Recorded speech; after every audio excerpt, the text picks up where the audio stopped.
இங்கிலாந்தில் நீங்கள் எங்கே போனாலும் க்யூவை பிரேக் பண்ணிங்கன்னா அதை பாவமாக பார்ப்பாங்க. இப்போ நம்மால் அது முடியுமா? நம்ம முடியுமா? இப்போ முன்னாடி இருக்கிறவர் ஒரு பில்லு கொடுக்க லேட் ஆகிடும் வைங்க, நமக்கு தெரியலையா எவ்வளோ நேரம், நாங்களாம் மனுஷன் இல்லை சொல்கிறோமா இல்லையா? அங்கே ஒரு பயம், ஒரு வார்த்தை பேச மாட்டேங்கிறான். ஒருத்தர் அப்படியே நிற்கிறா சில மாதிரி. நாம் ஒரு தடவை போகும்போது முந்தி போகலான்னு பார்த்தேன், என்னை கூட்டிகிட்டு போனாலும் பிடிச்சி இழுத்துட்டாரு. சார் நீங்கள் இந்தியர்ன்றதை ஓயாமல் காட்டாதீங்க சார். அது நம்முடைய கல்ச்சரில் வரலை. இன்னொன்று இருக்குது, அந்த ஊரில் ஜனத்தொகை ரொம்ப கம்மி. நம்ம 143 கோடிக்கு போயிட்டோம், இன்னும் வேகமாக போய்கிட்டு இருக்கோம். இங்கே அந்த மாதிரி நம்ம பொறுமையெல்லாம் இருக்கிறது நமக்கு கஷ்டம். அதானுங்க. இப்போது ஹாங்காங்கில் கொரோனா பீரியடில் லாக்டவுனே போடலைன்னா அந்த ஊரில் எண்ணிக்கை கம்மி. நம்ம ஊரில் மட்டும் லாக்டவுன் போடலைன்னு வைங்க, கொரோனா வந்தவன் போய் ஒரு 10 வீட்டுக்கு பேசிட்டு வருவானா வரமாட்டானா? அண்ணே கொரோனான்னு சொல்கிறாங்கண்ணே, இருந்தாலும் உன்னை பார்த்துட்டு போகலாம்னு வந்தேன். அவங்க சொல்கிறத நான் நம்பலைண்ணே. எவன் சொன்னது நல்லா இருந்திருக்கு, எதுக்கும்ண்ணே ஒரு தடவை கை கொடுத்துக்குவோம்ண்ணே. எதுக்கு? நம்ம ஊரில் அந்த அளவுக்கு நமக்கு அந்த பழகலை. நாம் நெருக்கமாக இருந்து பழகிட்டோம் தம்பி. அப்பார்ட்மெண்ட் லைஃப் இல்லை. இப்படியே நடந்து போகிறவனை பார்த்து என்ன செய்கிற, எப்படி இருக்க, என்ன ஏதுன்னு கேட்டே பழகிட்டோம். இங்கேருந்து தஞ்சாவூரில் ட்ரெயின் ஏறி திருச்சி போகிறதுக்குள்ளே என்னென்ன விஷயம் கேட்டுறோம். பஸ்ஸிலே உட்காந்து பாருங்கள். இப்போ தான் இந்த மொபைல் வந்த பிறகு பேசுகிறது கம்மியாக இருக்குது. மொபைலில் பேசுகிறான். முன்னாடியெல்லாம் ஏறி உட்காந்துன்னு அப்புறம் எந்த ஊர் நீங்கள், எந்த ஏரியா, தஞ்சாவூரே வா, அப்படியா, நான் உங்களை பார்த்ததே இல்லை. என்னமோ தஞ்சாவூரில் இருக்கிற எல்லாரையும் இவர் பார்த்த மாதிரியும் இந்த ஓராளத்தை பார்க்காத மாதிரியும். திருச்சிக்கு எதுக்கு போகிறீங்க, வீட்டில் எத்தனை பேர் இருக்காங்க, அப்படியா, கல்யாண வயசில் பொண்ணு இருக்கா, நமக்கு தெரிஞ்ச பையன் இருக்கான். ஏறக்குறைய திருச்சி போகிறதுக்குள்ளே சம்மந்தமே பேசிடுவாங்க. இப்படி பழகிட்டோம் நாம். அதனால் நம்ம ஊரை பொறுத்தளவு வெளிநாட்டு கல்ச்சர்ன்றது நமக்கு கொஞ்சம் கஷ்டம். நாம் இதில் ஒரு சுகம் காண்கிறோம். அமெரிக்காவில் அப்பா அம்மா பிள்ளைகள் 2ஐயும் தனியாக தூங்க வைக்கிது. பிறந்த குழந்தை 1 வயசு ஆனோடனே தனியாக போட்டுறாங்க. நம்ம ஊரில் அது முடியுமா?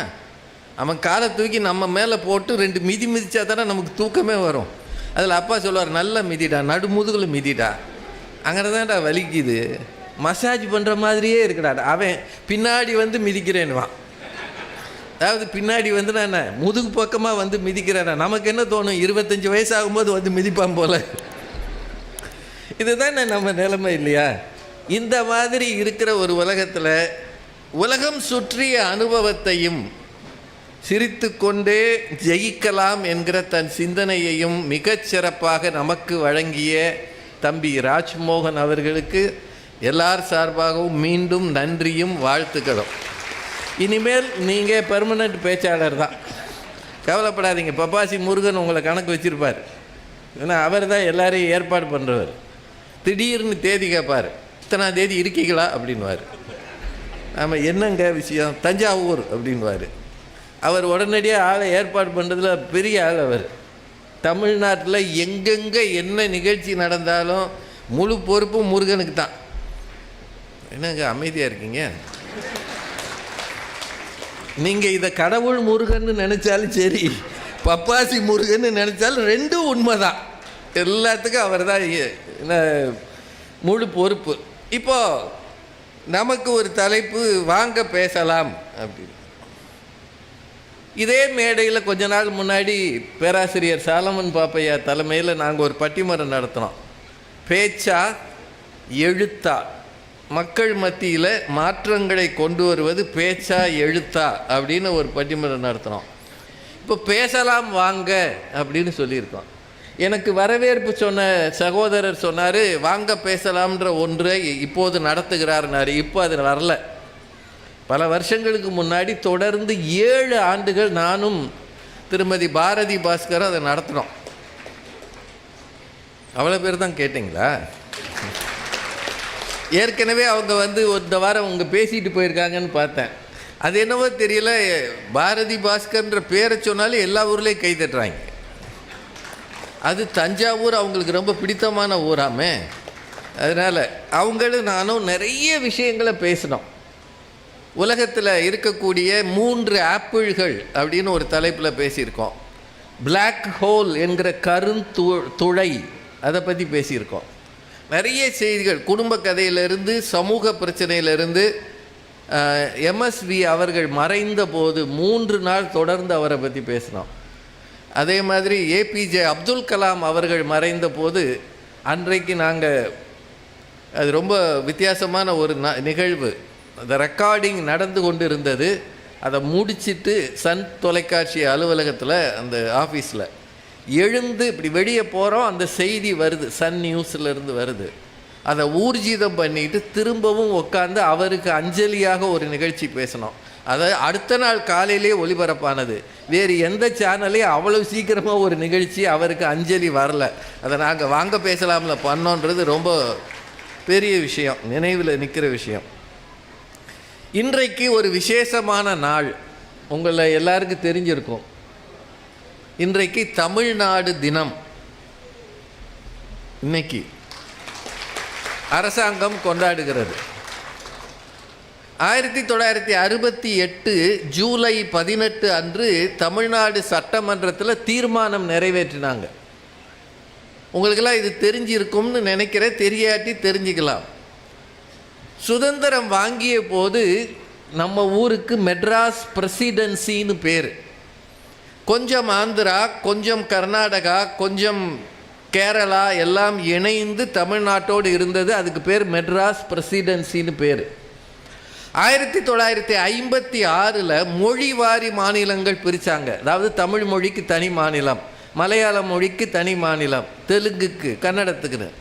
1956 மொழிவாரி மாநிலங்கள் பிரியும் போது தமிழ்நாடு பிரிக்கப்பட்டது. அதுக்கு மெட்ராஸ் ஸ்டேட் அப்படின்னு பேர் வச்சாங்க. பிரசிடென்சின்றது ஸ்டேட்டாக மாறுச்சு. அப்போது அதே ஆண்டு 1956 தியாகி சங்கரலிங்கனார் என்கிற காங்கிரஸ்காரர் இந்த மெட்ராஸ் ஸ்டேட்டுக்கு தமிழ்நாடுன்னு பேர் வைக்கணும்னு விருதுநகரில் உண்ணாவிரதம் இருந்தார். நாம் சொல்கிறது வரலாற்று செய்தி. 76 நாட்கள் உண்ணாவிரதம் இருந்தார். 76 days உண்ணாவிரதம்னா போய் பின்னாடி போய் பிரியாணி திங்கிறது இல்லை. நிறைய பேர் உண்ணாவிரதம் இருப்பாங்க, எல்லாம் ரெடி ஆகிடுச்சா, பிரியாணி வந்துடுச்சா, இடையில வந்து அப்படி போயிடுறேன் அப்படி. அது இல்லை, உண்மையிலேயே உண்ணாவிரதம் இருந்தார். இருந்து 76ஆம் நாள் இறைவனடி சேர்ந்தார். ஒரு மாநிலத்துக்கு ஒரு பெயர் வைப்பதற்காக தன் உயிரை கொடுத்தவர் தியாகி சங்கரலிங்கனார், மறந்துடக்கூடாது. அப்போது அன்றைக்கு இருந்த திராவிட இயக்கங்கள், சோசலிஸ்ட் கட்சி, கம்யூனிஸ்ட் கட்சி எல்லாருமே சொல்லி பார்த்தாங்க. ஆனால் அரசாங்கம் செவிசாய்க்கவில்லை. 1967 புதிய ஆட்சி வந்த பிறகு பேரறிஞர் அண்ணா அவர்கள் 68 தமிழ்நாடு என்று பெயர் சூட்டினார். அதுதான் இன்றைக்கும் நிலைத்திருக்கிறது. செந்தமிழ் நாடென்னும் போதினிலே இன்பத் தேன் வந்து பாயுது காதினிலே. எங்கள் தந்தையர் நாடென்ற பேச்சினிலே ஒரு சக்தி பிறக்குது மூச்சினிலே. பாரதி தமிழ்நாடுன்ற சொல்ல பயன்படுத்தியிருக்கிறார். கல்வி பிறந்த தமிழ்நாடு, புகழ் கம்பன் பிறந்த தமிழ்நாடு, இதெல்லாம் பழைய காலத்திலேயே இருந்திருக்கு. அந்த பேர் வேணும்னு தான் போராடினாங்க. அப்படி வெற்றி பெற்ற ஒரு நாள் இந்த நாள். வரலாற்றில் சிறப்புமிக்க நாட்களை நாம் நினைவில் வைக்க வேண்டும் என்பதற்காக இந்த நாளிலே இந்த தகவலை சொன்னேன். இதுவும் வாங்க பேசலாம்ன்றதுக்கு அர்த்தம். இப்போ இவர் சிரிச்சுக்கிட்டே ஜெயிக்கலாம்னு தலைப்பு கொடுத்தாரு. நான் வாங்க பேசலாம்னு ஏதாவது ஒன்று எதை பற்றி பேசலாம்னு சொன்னேன்னா, இப்போ அவர் பாருங்கள், அவர் பிள்ளைகளை வச்சு நான் கற்றுக்கிறேன்றாரு. பிள்ளைகளை எப்படி வளர்க்குறதுன்னு சொல்கிறாரு. அதை விட கொடுமை என்னென்னா, பெண்களின் மனதை எப்படி, மனதில் என்ன இருக்குதுன்னு கண்டுபிடிக்கிறதுன்றாரு. எங்களாலேயே முடியலை, என் வயசுக்கே முடியல. உங்களுக்கு கடவுள் ஆசீர்வாதம் பண்ணணும். கடல் ஆழம் கண்டவன் கூட பெண்ணின் மன ஆழம் காண முடியாதுன்னு நம்ம ஊரில் சொல்லியிருக்கிறாங்க. அது என்னவோ இறைவனுக்கும் அவங்களுக்கும் அப்படி ஒரு உடன்பாடு. சொல்லிடாத, இதில் சொல்லுவான்ல, அடித்து கூட கேட்பாங்க, சொல்லிடாத. வடிவேலு காமெடியில் அது மாதிரி என்ன மனசில் இருக்கோ அதை அவங்க சொல்லிடவே மாட்டாங்க. இது உண்மையை சொல்கிறேன், சும்மா நடந்த உதாரணம். நீங்கள் ஈவினிங் வேலை முடிஞ்சு வீட்டுக்கு போகும்போது என்னமாவது வாங்கிட்டு போங்களேன். நான் இதை உங்கள் எல்லாருக்கும் ஒரு ட்ரையலாகவே சொல்கிறேன் தம்பி. ஏதாவது ஒரு பொருளை வாங்கிட்டு போங்க. வாங்கிட்டு போய் அதை வச்சோன்னே இது எதுக்கு வாங்கினீங்க, ஏம்மா இதை யாராவது வாங்குவாங்களா, இதில் என்ன இருக்குது, போய் உங்களை ஏமாத்துறதுக்குன்னே இருக்காங்க. சரி வாங்கினதா வாங்கலைங்களே, கொஞ்சமாக வாங்கக்கூடாது, இம்புட்டா இதை வச்சு நான் என்ன தெருவில் கூறு போட்டு விற்கிறதா? நம்ம ஒன்றும் இல்லை, ஆரஞ்சு பழம் வாங்கியிருப்போம், அதுக்கு நம்ம அந்த ஆரஞ்சு பழத்தையே மூஞ்சில் எரியணும். இப்படியே நான் அதெல்லாம் வாங்கணுமா? ஒரு வாரம் ஒன்றுமே வாங்கிட்டு போகாதீங்க.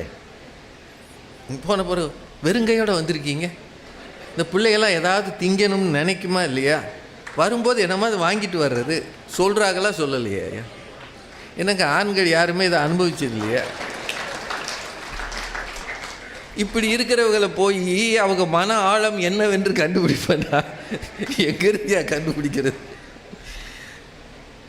ஒரே ஒரு விஷயந்தான் நான் பேசணும்னு நினச்சேன். வாங்க பேசலாம் அப்படின்ற தலைப்பில் உலக விஷயங்கள்லாம் பேசுகிறது ராஜ்மோகனே சொல்லிட்டார். எங்களை பார்க்குற நிறைய பேருக்கு மேடை பேச்சாளர் ஆகணும்னு ஆசை இருக்கும். எங்கிட்டயே நிறைய பேர் ஃபோனில் கேட்பாங்க, சார் நான் பேச்சாளர் ஆகணும், சன் டிவியில் வரணும், விஜய் டிவியில் வரணும், இதுக்கெல்லாம் என்ன செய்கிறது? பேசணும். பேச்சாளர் ஆகிறதுக்கு என்ன செய்கிறது? பேசணும். அதான் சார். எப்படி சார்? நீங்கள் ஏதாவது டெக்னிக் சொல்லி கொடுங்க. நான் என்ன பள்ளிக்கூடமாக வச்சு நடத்துகிறேன்? நானே தட்டு மாதிரி வந்திருக்கேன், நானே இன்னும் கற்றுக்கிட்டு இருக்கேன். பேச்சு என்பது தம்பி சொன்ன மாதிரி உலகத்து ஜீவராசிகளிலே மனிதனுக்கே உரிய மிகப்பெரிய கொடை இறைவன் கொடுத்தது பேச்சு. இப்போ நான் மட்டும் மேடையில் ஒன்றுமே பேசாமல் இப்படி நிற்கிறேன்னு வைங்க, இப்படி பார்க்குறேன். நீங்கள் கொஞ்ச நேரத்தில் என்ன ஆனவங்க, முருகன் எங்கே இருக்கார் கூப்பிடியா, எதுக்கு இந்த ஆளை கூப்பிட்டு வந்தீங்க, உம்முன்னு நிற்கிறானே சொல்லுவீங்களா சொல்ல மாட்டீங்களா? நம் மனத்தில் இருக்கிற எண்ணங்களை எடுத்து செல்கிற கருவி மொழியின் வழியாக எடுத்து செல்வது பேச்சு. பேச்சு மட்டும் இல்லை என்றால் இந்த உலகம் மௌனமாக மூடி ஒன்றுமில்லாமல் போயிருக்கும். அப்படின்னா பேச்சுன்றது எவ்வளவு சிறந்தது.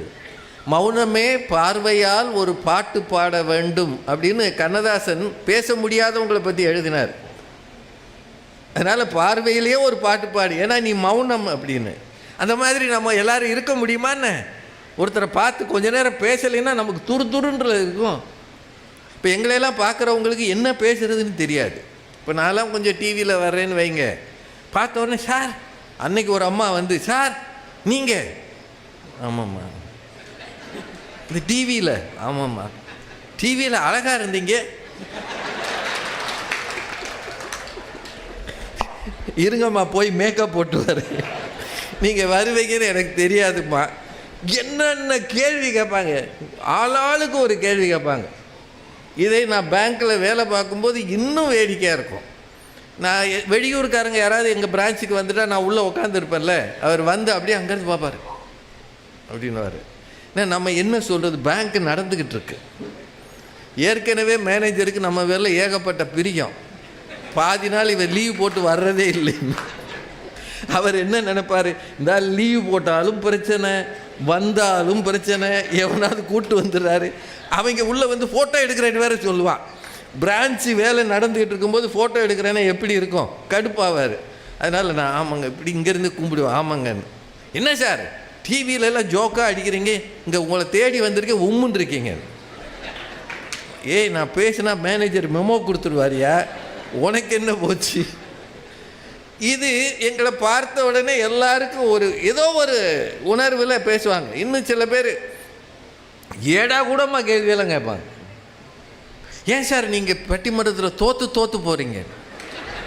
நான் ஏதோ தஞ்சாவூர் தொகுதியில் எலெக்ஷனில் நின்று பாரதி பாஸ்கர்கிட்ட தோற்று போன மாதிரி, ஏன் சார் நீங்கள் தோற்று போகிறீங்க, உங்களுக்கு அது தப்பாக தெரியலையா? நடுவர் தீர்ப்பு அவர் கொடுக்குறாரியா? நான் என்னையா பண்ணுவேன்? விதவிதமாக கேள்வி கேட்பாங்க. பேசணுன்றது இருக்கு இல்லையா, அது ஒரு சிறந்த ஆற்றல். மனிதனுக்கு கிடைத்த மிகப்பெரிய ஆற்றலில் ஒன்று பேச்சு. வின்ஸ்டன் சர்ச்சில் சொல்கிறாரு, ஒரு மனிதன் கைவசப்படக்கூடிய பேராற்றல் என்பது பேச்சு அப்படின்றார். பேச்சு இருக்கிறவனுக்கு பெரிய அரசனுக்கு உரிய ஆற்றல் கிடைக்கும்னு சர்ச்சில் சொல்கிறார். அது உண்மை. அது அதனால தான் ஹிட்லர் அந்த நாட்டுக்கு பெருந்தலைவனானான். ஒரே ஒரு விஷயந்தான், பேச்சாற்றலாலே ஹிட்லர் பெருந்தலைவராக வந்தார். நம்ம ஊர்லேயும் நிறைய பேச்சாளர்கள் இருந்தாங்க. நீங்கள் வரலாற்றை எடுத்து பார்த்தீங்கன்னா, அப்ரஹாம் லிங்கனோட கெட்டிஸ்பர்க் பேச்சுன்னு ஒன்று இருக்கும், அது ரொம்ப பிரசித்தி பெற்றது. ஜவஹர்லால் நேருவுடைய பேச்சு, நாம் சுதந்திரம் வாங்கிய அன்றைக்கு 1947 ட்ரைஸ்ட் வித் டெஸ்டினி, விதியோடு நாம் ஒரு உடன்படிக்கை செய்தோன்றது, அது ஒரு மிகப்பெரிய பேச்சு.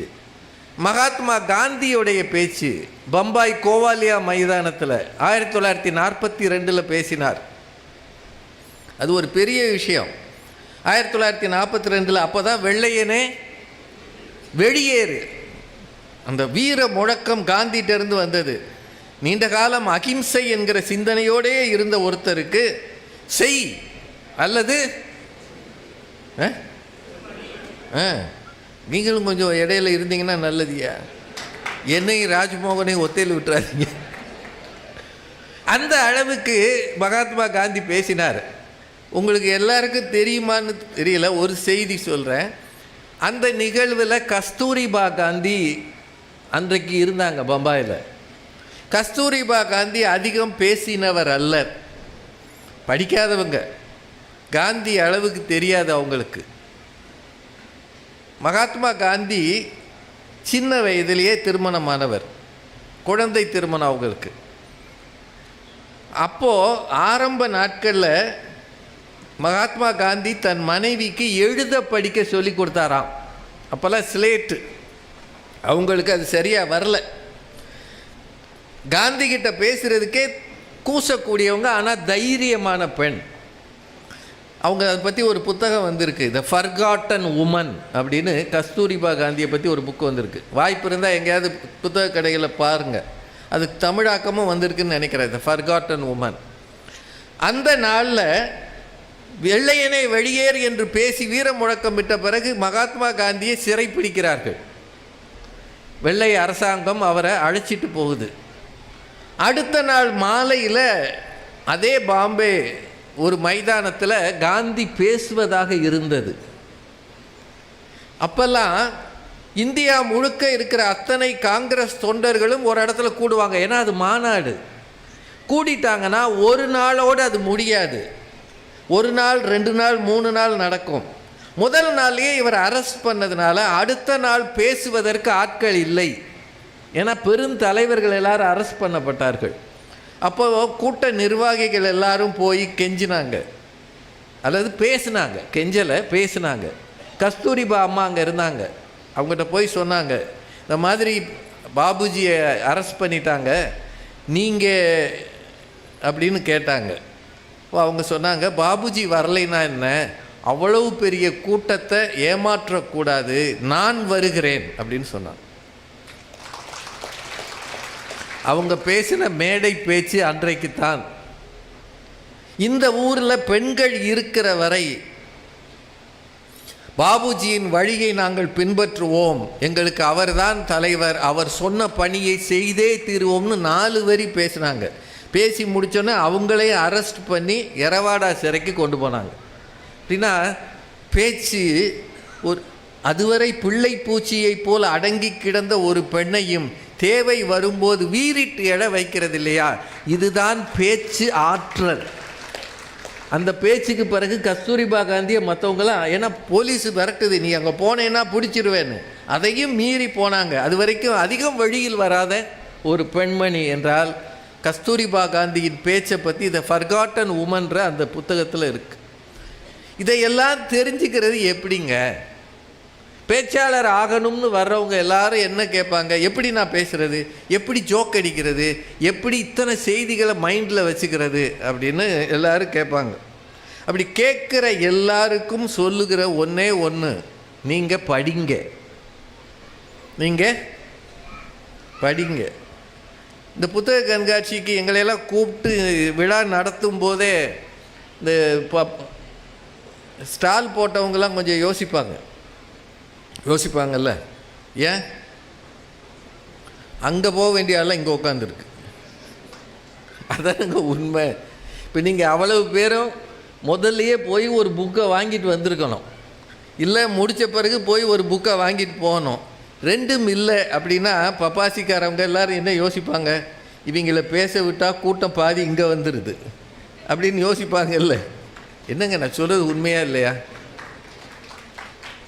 விழாவுக்கு வருகிற அத்தனை பேரும் ஒரு புத்தகமாவது வாங்குவோம் என்ற எண்ணத்தோடு இருந்தால் புத்தக திருவிழாவின் நோக்கம் நிறைவேறும். உங்கள் பிள்ளைகள் கையில் எத்தனையோ கொடுக்குறீங்க, விளையாட்டு ஜாமான் கொடுக்குறீங்க, அது கொடுக்குறீங்க, பிறந்தநாள் கேக்கு வெட்டுறீங்க, விளையாடுறீங்க, ஃபோட்டோ எடுக்கிறீங்க, செல்ஃபி எடுக்கிறீங்க. ஆனால் வருஷத்துக்கு பிறந்த நாள் அன்னைக்கு ஒரு புத்தகம் நீங்கள் வாங்கி கொடுத்தால் உங்கள் பிள்ளை எதிர்காலத்தில் அறிவாளியாக திகழ்வான். அவனுக்கு தனிமை என்பதே இருக்காது. தயவு செய்து வாங்கி கொடுங்க. நல்ல ஒரு தீயணைக்கும் படை அதிகாரி இங்கே வந்துருந்து பேசினார். பிள்ளைகளுக்கு என்ன சொல்லிக் கொடுங்க, நீச்சல் சொல்லிக் கொடுங்கன்னு. நாம் எல்லாரும் ரொம்ப மதிக்க வேண்டியவர்கள் காவல்துறையை சார்ந்தவர்களும் தீயணைக்கும் படையை சார்ந்தவர்கள் என்பதை மறந்துடாது.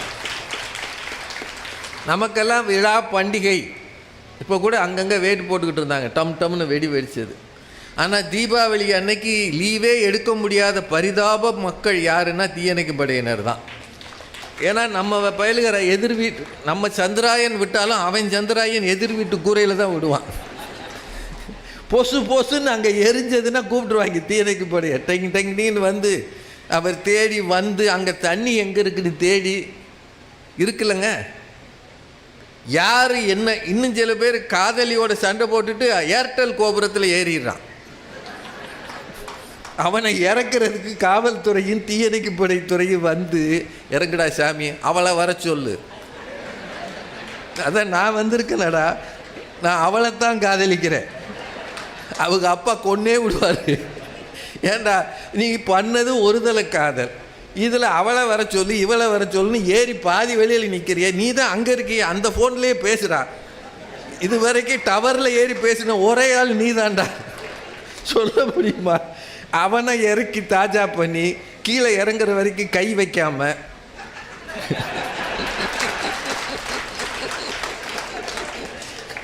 ஏன்னா அது முக்கியம் இல்லை. இது பப்ளிக்கில் ஏதாவது பண்ணால் அதை 2 பேர் வீடியோ எடுத்து போட்டுறாங்க. தீயணைக்கும் படைத்துறை அட்டகாசம். அவன் அங்கேருந்து இறங்குனது முக்கியம் இல்லை, அவனை பிடிச்சி இழுத்ததானே முக்கியம். இப்போ எவ்வளவு நாம் பண்ணினாலும் அவ்வளவுக்கும் தீ பிடிச்சா உயிரை பணைய வச்சு. 2-3 வருஷம் முன்னாடி மதுரையில் தீபாவளி அன்னைக்கு ஒரு ஜவுளி கடையில் தீ பிடிச்சது. எனக்கு தெரிய 2 பேர் அங்கே போய் இறந்து போனாங்க. 2 பேரும் ரொம்ப யங்கு. அதுக்கப்புறம் நான் அந்த வீரர்களை பார்க்கும்போது ரொம்ப வருத்தப்பட்டாங்க. எங்களால் அதை ஒன்றும் செய்ய முடியலை, பழைய கட்டடம் தெரியாமல் உள்ளே போயிட்டோம் அப்படின்னு. ஒவ்வொரு நாளும் ஆபத்துக்களை சந்தித்து அதையே பணியாக கொண்டு இருக்கிற தீயணைக்கும் படைத்துறைக்கு எல்லா காலத்திலும் நன்றி உள்ளவர்களாக இருக்கணும். நம்ம வாங்க பேசலாம்னா அதையும் சேர்த்து தான் பாருங்கள். அது என்னது, ஒரு ஸ்டால் இல்லைன்ன பிறகு அவர் எவ்வளவு ஆர்வமாக போராடி வாங்கியிருக்கார் பாருங்கள். நாம் தீயணைக்கும் படைத்துறையே போராடவே வச்சுருக்குறோம். பாராட்டணும், போராடுறவங்களுக்கு பாராட்டணுமா இல்லையா? இந்த மாதிரி பேச்சு அப்படின்றது எல்லா துறைகளிலும் கலந்ததாக இருக்கணும். நான் என்ன சொன்னேன், வாசிங்கன்னு சொன்னேன். ஒருவன் பேச வருவதற்கு என்ன தேவை? சித்திரமும் கைப்பழக்கம், செந்தமிழும் நாப்பழக்கம். சித்திரம் வரையணுமா? உங்கள் கையை வச்சு தொடர்ந்து வரைஞ்சிங்கன்னா நமக்கு இப்போ கோடு கூட வரமாட்டேங்குது. இன்னும் ஒன்று சொல்லிடுற வைத்தறிச்சலை, இன்னும் கொஞ்ச காலம் கழித்து எழுதுறதே லெஜிபிளாக இருக்காது.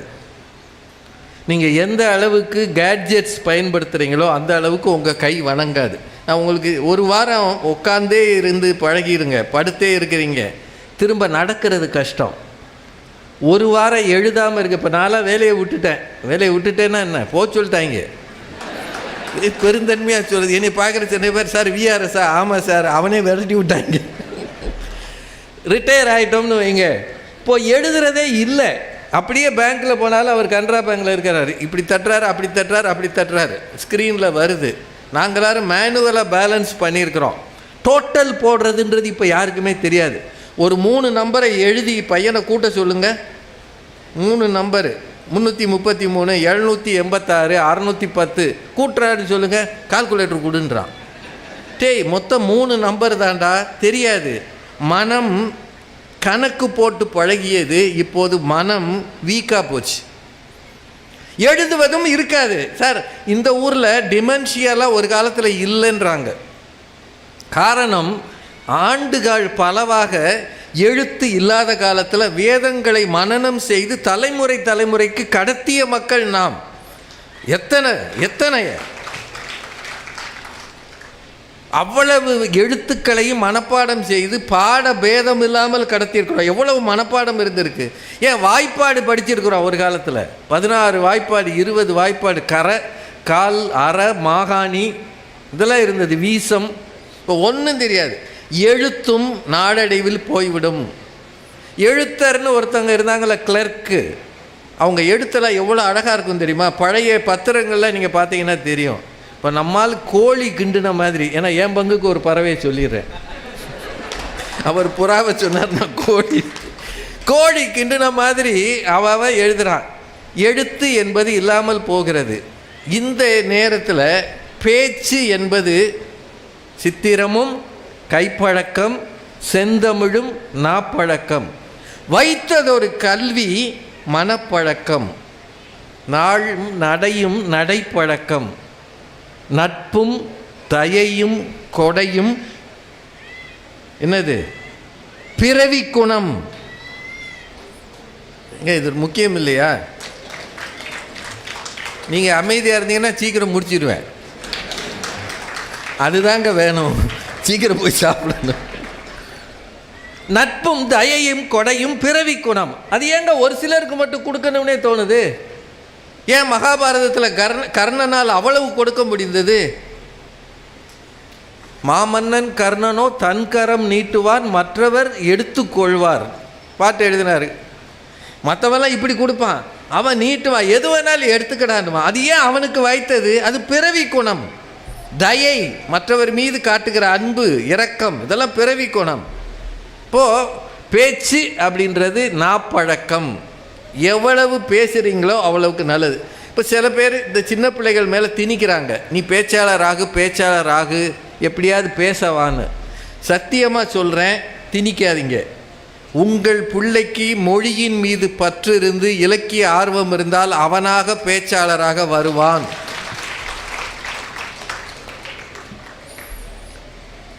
இங்கே மகாகவி பாரதி பேச்சாளர்களுக்கு ஒரு நல்ல ஒரு கைட்லைன் கொடுத்தார். உள்ளத்தில் உண்மை ஒளி உண்டாகின் வாக்கினிலே ஒளி உண்டாகும். வெள்ளத்தின் பெருக்கை போல் கவிப்பெருக்கும் கலைப்பெருக்கும் மேவுமாயின் பள்ளத்தில் வீழ்ந்திருக்கும் குருடரெல்லாம் விழிபற்று பதவி கொள்வார்னர். தெள்ளுற்ற தமிழமிதின் சுவை கண்டார், இங்கு அமரர் சிறப்பு கண்டார்னு பாரதி சொல்வார். பள்ளத்தில் வீழ்ந்திருக்கும் குருடரெல்லாம் அப்படின்னா என்ன அர்த்தம்? பாமர ஜனங்கள் மேலே வர வேண்டும் என்றால் பேச்சை ஆயுதமாக கொண்ட எல்லாரும் உள்ளத்தில் உண்மை ஒளி உண்டானால் வாக்கினிலே ஒளி உண்டாகும். அதனால் பாமர ஜனங்கள் நன்மை பெறுவார்கள் என்று பாரதி மிக அழகாக சொன்னான்னா, உங்களுக்குள்ள ஒரு உண்மை இருக்கணும், தேடல் இருக்கணும், அவர்கள்தான் பேச்சாளராக வர முடியும். ஒன்று. ரெண்டாவது, ஒரு சொல் வெல்லும், ஒரு சொல் ஏங்க எல்லாரும் உணங்குறீங்க, கொல்லும். நீங்கள் பார்த்துருக்கீங்களா சண்டைகள்லாம் எதனால் வருன்றீங்க? சொந்தங்களுக்குள்ள என்னையை பார்த்து அப்படி கேட்டாயா, என்ன கேள்வி கேட்டான் தெரியுமா? ஜென்மத்துக்கு அவன் மூஞ்சில் முழிக்க மாட்டேன், ஒன்றுமில்ல அவன் அறிவு இருக்கான்னு கேட்டிருக்கான். அது கேட்டது உண்மை. இல்லைன்றது உண்மை. ஆனால் 4 பேர் முன்னாடி அவன் என்ன கேள்வி கேட்டான் தெரியுமா சார்? என் ஜென்மத்துக்கும் அவங்கிட்ட. இப்போ ஆசிரியர்களுக்கெல்லாம் பெரிய ஒரு நெருக்கடி இருக்கீங்க. யார் டீச்சர்ஸ் இருக்கீங்களா? யாரும் இல்லையா? இருக்காங்களா? இன்றைக்கி காலையில் இலக்கிய அரங்கம் நடத்தினாங்க இந்த அமைப்பு. அதில் 2 பேர் பேசினாங்க. அன்பழகன் ஒரு அறிஞர் பேசினார், பேராசிரியர் முனைவர். தமிழ் சொற்களில் இருக்கிற சொற்கள் எத்தனைக்கு என்னென்ன பொருள், ஒரு சொல் பல பொருள், பல சொல் ஒரு பொருள், அந்த மாதிரி ஒரு அரை மணி நேரம் பேசினார். இந்த நாங்கள் சாயந்தரம் பேசுகிற ஜாலி நிகழ்ச்சியை மட்டும் கேட்காதீங்க, காலையில் பேசுகிறது மிகச்சிறப்பான நிகழ்ச்சி. நான் அதை கேட்டேன், முழுக்க கேட்டேன். அதுக்கப்புறமா முனைவர் இந்திரா காந்தின்னு ஒரு அம்மா தமிழரும் உப்புன்னு நினைக்கிறேன் அவங்க பேசுனது. உப்பை பற்றி எவ்வளவு சொன்னாங்க தெரியுமா? எனக்கு ஆச்சரியமாக இருந்தது. அப்பேற்பட்ட அறிஞர்களையும் இந்த மாலை நேரத்தில் பயன்படுத்த வேண்டும் என்று என்னுடைய வேண்டுகோளாக வைக்கிறேன். ரொம்ப நல்லா பேசுகிறாங்க. எவ்வளவு ரிசர்ச் பண்ணியிருந்தாங்க தெரியுமா? உப்பு எப்படி இருந்தது? உப்பு விற்கிறவர்கள் உமனர்கள். அந்த வீட்டு பெண்களுக்கு உமட்டியர்னு பேர். ஏன் தமிழ்நாட்டிலேயே தூத்துக்குடி உப்பு சிறப்பானது அப்படின்னா, வருஷத்தில் 10 மாதம் அங்கே கடும் வெயில் இருக்கும். அதனால் அந்த உப்பு நல்ல படு வெள்ளையாக இருக்கும்னு எத்தனை செய்தி சொன்னாங்க. எனக்கு ஆச்சரியமாக இருந்தது. நான் அதை யூடியூப்பில் கேட்டேன்.